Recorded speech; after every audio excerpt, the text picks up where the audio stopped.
बिस्मिल्लाहिर्रहमानिर्रहीम। स्टूडेंट्स, आज के इस लेक्चर में हम लोग यूनिट नंबर 1 का एक बड़ा important topic error and uncertainty, इस पर हम लोग आज बात करेंगे।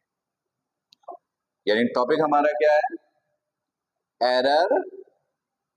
Error and uncertainty. ठीक है, आज हम लोग इस पर बात करेंगे। क्लियर? अच्छा जी, एरर क्या होता है, अनसर्टेनिटी क्या होता है, ये तो हम बाद में देखते हैं। तो पहले इनको समझने के लिए एक आध एग्जाम्पल लीजिए। देखिए, फर्ज कीजिए कि मैंने आपसे कहा बॉडी का नॉर्मल टेम्परेचर कितना है। बॉडी का नॉर्मल टेम्परेचर कितना है? आप बोलोगे सर 98.4 डिग्री फ़ारेनहाइट। सही है। मैंने आपको एक इंस्ट्रूमेंट दिया, मैंने कहा लो मेजर करके बताओ। जब आपने थर्मोमीटर इस्तेमाल किया, मेजर किया, तो ये आया 97.1 डिग्री फ़ारेनहाइट। ऐसा ही है, होना इतना चाहिए पर आया कितना? इतना। होना ये चाहिए, आया ये। तो आप इसको डिफाइन कैसे करोगे? आप कहोगे ये एक्चुअल वैल्यू है, ये एक्चुअल वैल्यू है और ये ऑब्जर्व्ड वैल्यू है, ये ऑब्जर्व्ड वैल्यू है। सही है। दूसरा एग्जांपल, मैंने कहा वाटर का रिफ्रैक्टिव इंडेक्स बताइए कितना है। वो है 1.33। मैंने कहा काम कीजिए, आप एक्सपेरिमेंट परफॉर्म कीजिए और कैलकुलेट करके बताइए। जब आपने एक्सपेरिमेंट किया, आपने कैलकुलेशन की, तो रिजल्ट आया 1.29। आना चाहिए था इतना, पर आया ये है। तो इसको बोलेंगे एक्चुअल वैल्यू और इसको बोलेंगे ऑब्जर्व्ड वैल्यू। सही। देखिए, जब भी आप नॉर्मली कोई एक्सपेरिमेंट करते हो, तो अगर एग्जैक्ट रिजल्ट ना आए, तो जो आना चाहिए उसको तो कहते हैं एक्चुअल वैल्यू, और जो आप कैलकुलेट करके लेकर आते हो उसको कहते हैं ऑब्जर्व्ड वैल्यू। उसको क्या बोलते हैं? Observed value. सही है। मैंने आपसे कहा बॉडी का ब्लड प्रेशर नॉर्मल होना कितना चाहिए, होता कितना है? आपने कहा सर उसकी रेंज है 81-20। मैंने कहा अच्छा ठीक है, मेजर करो। आपने किया, आया 67/135। आना चाहिए इतना, आया इतना। तो इसको कहेंगे एक्चुअल वैल्यू, इसको कहेंगे ऑब्जर्व्ड वैल्यू, इसको कहेंगे ऑब्जर्व्ड वैल्यू। ठीक है। अच्छा जी, अब देखिएगा कि मैंने फिलहाल आपको दो वर्ड सिखाए हैं। क्या सिखाया मैंने? एक्चुअल वैल्यू और ऑब्जर्व्ड वैल्यू। फिलहाल अभी ये सिखाया। ठीक है, ये सीख लिया आपने। ठीक है, अब एक काम कीजिए, अब एक काम ये कीजिए कि जरा एक्चुअल वैल्यू और ऑब्जर्व्ड वैल्यू का जरा डिफरेंस कैलकुलेट कीजिए। ऑब्जर्व्ड वैल्यू और एक्चुअल वैल्यू, इनका जरा डिफरेंस निकालिए। मैंने लिखा एक्चुअल वैल्यू,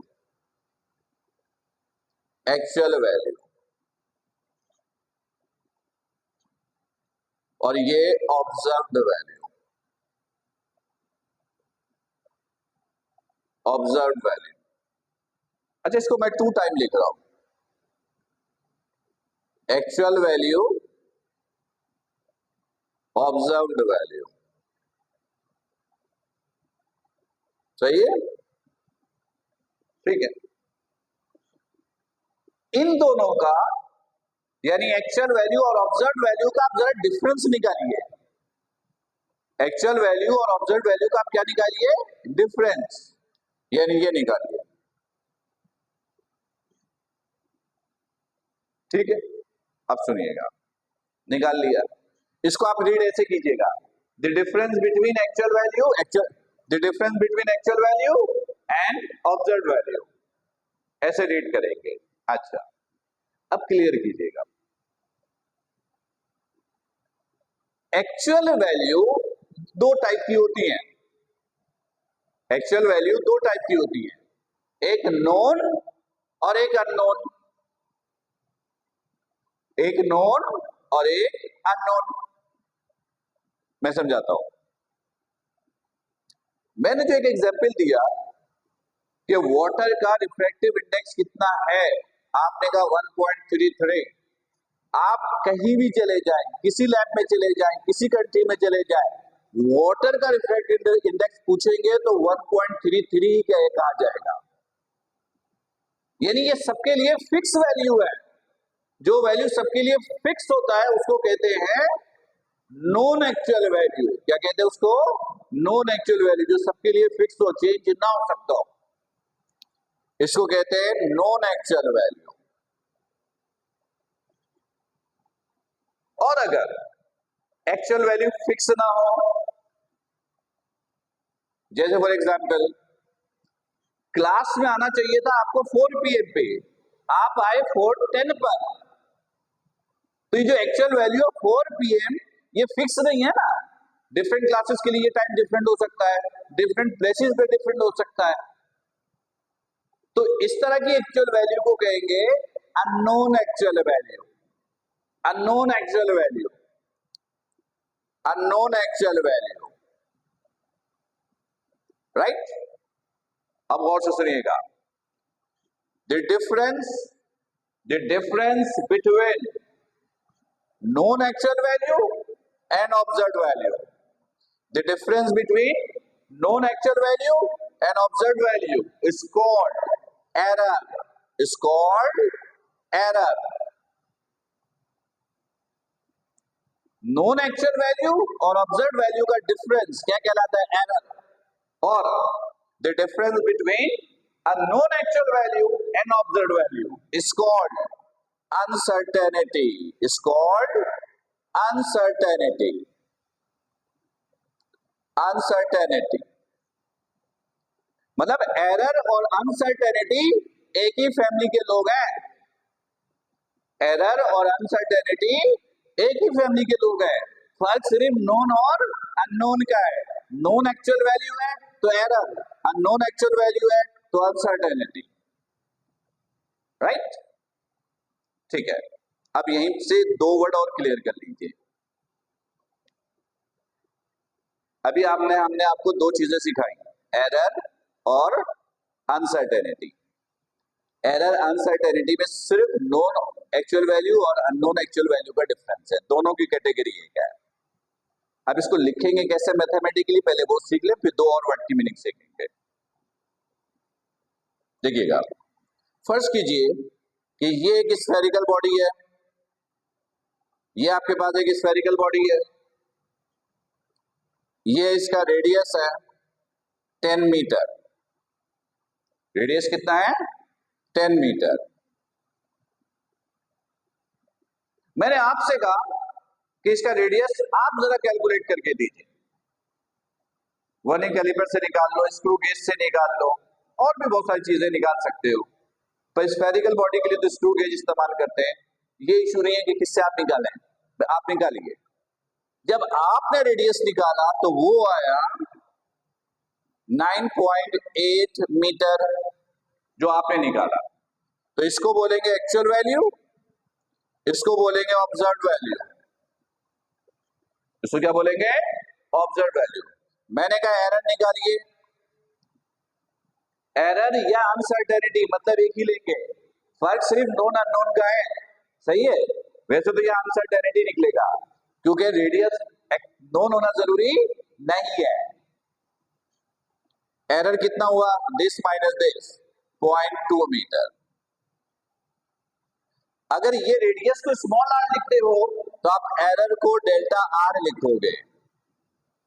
अगर एक्चुअल वैल्यू को आप r लिखते हो तो एरर या अनसर्टेनिटी को आप डेल्टा r लिखोगे और उसको ऐसे मेंशन करोगे, r इज इक्वल टू पहले एक्चुअल वैल्यू 10 मीटर 10, फिर प्लस माइनस लिखिएगा, प्लस माइनस दोनों ऑप्शन पॉसिबल है, फिर एरर, फिर ये यूनिट।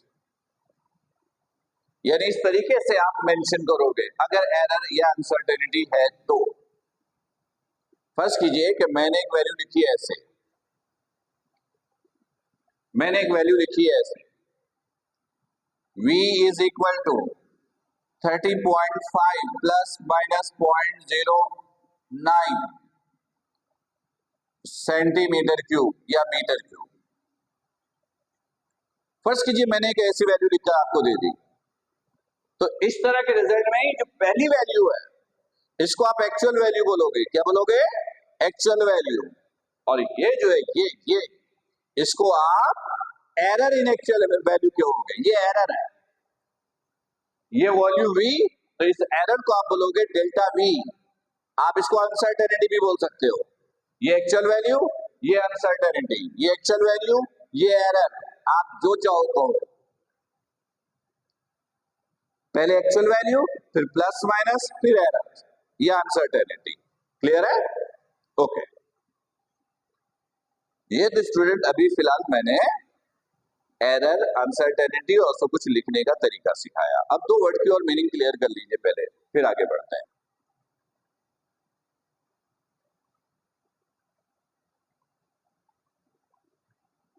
सुनिए, एक वर्ड इस्तेमाल करते हैं एक्यूरेसी, और एक वर्ड इस्तेमाल करते हैं प्रिसाइशंस। ये दो सिंपल से वर्ड्स हैं, जरा इसको क्लियर कर लीजिए। Accuracy means result is how much accurate, result is how much accurate. Precisions means result is how much precise, result actual results के कितने करीब है। फिर मैं समझाता हूं। एक्यूरेसी का मतलब है रिजल्ट कितना एक्यूरेट, एरर जितना कम होगा रिजल्ट इतना एक्यूरेट होगा। रिजल्ट में एरर जितना कम होगा रिजल्ट इतना एक्यूरेट होगा। यानी एरर की वैल्यू से हम एक्यूरेसी का पता बता देंगे। एरर से हम एक्यूरेसी बता देंगे कि इसमें एक्यूरेसी है या नहीं। अगर मैंने कहा एरर इज 0, एरर इज 0, तो you will say result is 100% accurate, there are no error, result is 100% accurate. लेकिन प्रिसाइशंस में क्या होता है? देखिए, एरर तो आप तब निकालोगे ना जब एक्चुअल वैल्यू पता हो, एरर तो तब निकालोगे ना जब एक्चुअल वैल्यू पता हो। लेकिन अगर एक्चुअल वैल्यू ही नहीं मालूम, फिर आप कैसे डिसाइड करोगे कि रिजल्ट सही है या नहीं? तो आप क्या करोगे? नंबर ऑफ ऑब्जर्वेशन ऑब्टेन करोगे, बहुत सारी ऑब्जर्वेशन ऑब्टेन करोगे, और उन बहुत सारी ऑब्जर्वेशन से फिर आप ये डिसाइड करोगे कि रिजल्ट मेरा ठीक है या नहीं। क्योंकि एक्चुअल वैल्यू नहीं मालूम, तो हम क्या करते हैं, 2 time 3 time 4 time 5 time, number of time आप ऑब्जर्व वैल्यू निकालते हो, उससे डिसाइड करते हो कि मेरा रिजल्ट ठीक आया है या नहीं आया है। तो अगर एक्चुअल वैल्यू नहीं मालूम है तो एरर आप अंदाजे से निकालते हो बहुत सारी ऑब्जर्वेशन से, तो इसको हम लोग कहते हैं रिजल्ट्स का प्रिसाइज होना, रिजल्ट को प्रिसाइज करना। इस पूरे फिनोमेना को कहते हैं प्रिसाइजन। और एक्यूरेसी में एक्चुअल वैल्यू मालूम होता है, एरर आसानी से निकलेगा, और एरर जितना कम होगा रिजल्ट इतना एक्यूरेट होगा, रिजल्ट इतना एक्यूरेट होगा। तो पेपर में एक्यूरेसी और प्रिसाइशन के दरमियान डिफरेंसेस पूछा जा सकता है, और मैंने वर्कबुक में आपको लिख कर दी है। उम्मीद है कि आपने वर्कबुक ऑब्टेन कर ली होगी, उसमें एक्यूरेसी और प्रिसाइशन के दरमियान मैंने डिफरेंसेस लिख के दी है। वैसे तो पेपर में आने के चांसेस बहुत कम है, लेकिन अगर आ जाए तो आप उसे लिख सकते हो उस तरीके से, राइट। चलो अब जरा इसकी कैलकुलेशन पे आते हैं। देखिएगा,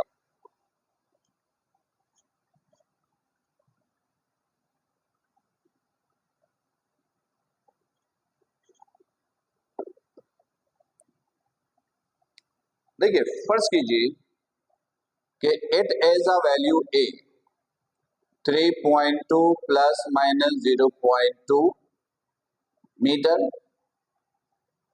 and B is 4.7 plus minus 0.1 metre.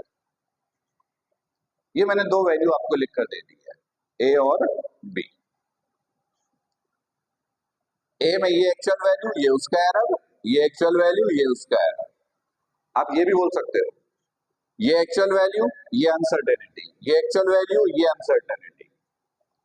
फिलहाल कैलकुलेशंस के लिए आप एरर अनसर्टेनिटी दोनों का एक ही मतलब इस्तेमाल करें। क्लियर? अब देखिएगा, पहला सवाल, ए और बी को प्लस कीजिए, ए और बी को प्लस कीजिए। प्लस कैसे करोगे? बड़ा आसान तरीका, 3.2 प्लस माइनस 0.2, ये है small A and this is B, 4.7 plus minus 0.1।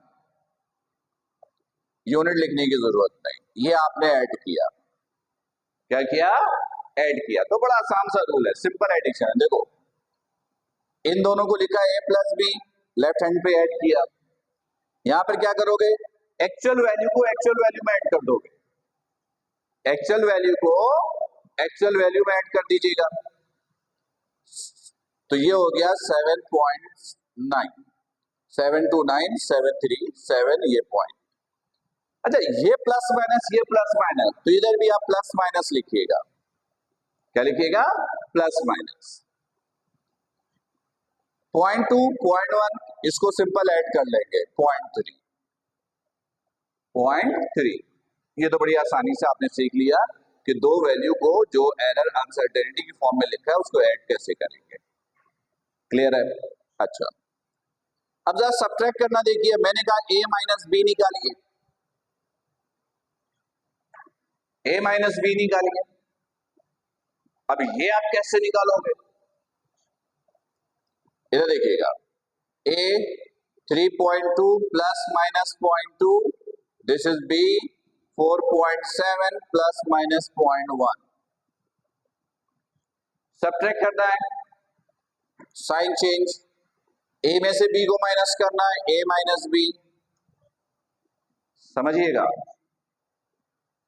Actual value ये तो माइनस होंगी, ये क्या होंगी? माइनस। Actual value minus. तो देखिएगा, बड़ी वैल्यू 4.7, छोटी वैल्यू 3.2, 7 में से 2, ये 5 पॉइंट, ये 1। बड़ी वैल्यू नेगेटिव में है तो ये माइनस में, माइनस 1.5। आप चाहे तो कैलकुलेटर यूज कर ले, 3.2 माइनस 4.7, आंसर इज माइनस 1.5। अब इधर देखिएगा, ये प्लस माइनस, ये प्लस माइनस, ऐड करो ये सब्ट्रैक्ट करो, ऐड करो ये सब्ट्रैक्ट करो, दोनों सूरतों में यहां पर प्लस माइनस ही आएगा। सही है? नंबर 2, ऐड करो या सब्ट्रैक्ट करो, ये जो एरर है, एरर भी ऐड होगा। एडिशन में तो ऐड होगा ही होगा, अगर सब्ट्रैक्शन कर रहे हो तो इस सिचुएशन में भी एरर को आप ऐड ही करोगे। सब्ट्रैक्शन में भी एरर ऐड ही होगा, ऐड ही होगा। यानी 0.2 0.1, दिस इज 0.3। इस तरीके से आप सब्ट्रैक्शंस करोगे। क्लियर? अच्छा, अब इसी तरह आप मल्टीप्लीकेशन और डिवीजन भी देख लो, वो भी आसान सा कॉन्सेप्ट है।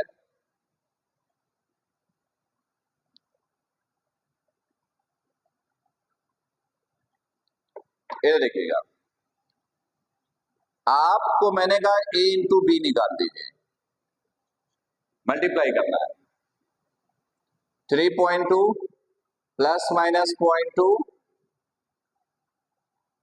इंटू बी 4.7 प्लस माइनस 0.1, सही है। ये अब सुनिएगा, सीख लीजिएगा। एक्चुअल वैल्यू तो ये एक्चुअल वैल्यू, ये एक्चुअल वैल्यू है, ये एक्चुअल वैल्यू है। मल्टीप्लाई करना है तो एक्चुअल वैल्यू को आपस में मल्टीप्लाई कर दीजिएगा, एक्चुअल वैल्यू को आपस में मल्टीप्लाई कर दीजिएगा। यानी ये 4.7 multiply by 3.2, 7 to the 14, 1 carry, 2 4 8 9, 3 7 the 21, 2 carry, 3 4 the 12, 12 और ये 40, 4 0 5 1, 2 डिजिट है, दिस 15.04। आप कैलकुलेटर यूज कीजिएगा। दिस इज एक्चुअल वैल्यू को मल्टीप्लाई किया तो ये आया 15.04, सही है। अब गौर से सुनिएगा, ऐड करें सब्ट्रैक्ट करें, ऐड करें सब्ट्रैक्ट करें, डिवाइड करें मल्टीप्लाई करें, एरर या अनसर्टेनिटी वो हमेशा ऐड ही होंगी। ऐड करें सब्ट्रैक्ट करें मल्टीप्लाई करें डिवाइड करें, एरर हमेशा ऐड ही करना है, एरर हमेशा ऐड ही करना है।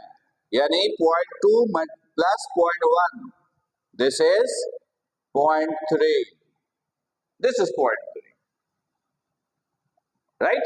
ये मल्टीप्लाई नहीं होगा, ये मल्टीप्लाई नहीं होगा, क्लियर। इसी तरह डिवीजन में है, अगर आप डिवीजन देखना चाहो ए ओवर बी तो 3.2 डिवाइडेड बाई 4.7, ये plus minus 0.2 plus minus 0.1। Actual value को एक्चुअल वैल्यू से डिवाइड कर दीजिए, एक्चुअल वैल्यू को एक्चुअल वैल्यू से डिवाइड कर दीजिए। ये लिखा 3.2 डिवाइड बाई दिस 0.72 तकरीबन। एक्चुअल वैल्यू को एक्चुअल वैल्यू से डिवाइड किया, प्लस माइनस, एरर को ऐड ही करेंगे, एरर को क्या करेंगे, ऐड ही करेंगे। तो 0.2 0.1, दिस इज 0.3, राइट, क्लियर। तो स्टूडेंट्स, इस लेक्चर में हमने आपको एरर, अनसर्टेनिटी, एक्यूरेसी, प्रिसाइशंस, एरर की फॉर्म में दो वैल्यू को ऐड करना, सब्ट्रैक्ट करना, मल्टीप्लाई करना, डिवाइड करना सिखाया। लेक्चर आपके पास रिकॉर्डेड फॉर्म में है, तो आप बार बार इसे देख सकते हो, समझ सकते हो। जहां कंफ्यूजन हो तो आप व्हाट्सएप के जरिए या लाइव सेशंस के जरिए आप मुझसे पूछ भी सकते हो। अपना बहुत ख्याल रखिएगा। अगले सेगमेंट में इंशाल्लाह हम लोग एरर, अनसर्टेनिटी के न्यूमेरिकल्स पे बात करेंगे, राइट। ओके, थैंक यू, अल्लाह हाफिज, अस्सलाम वालेकुम।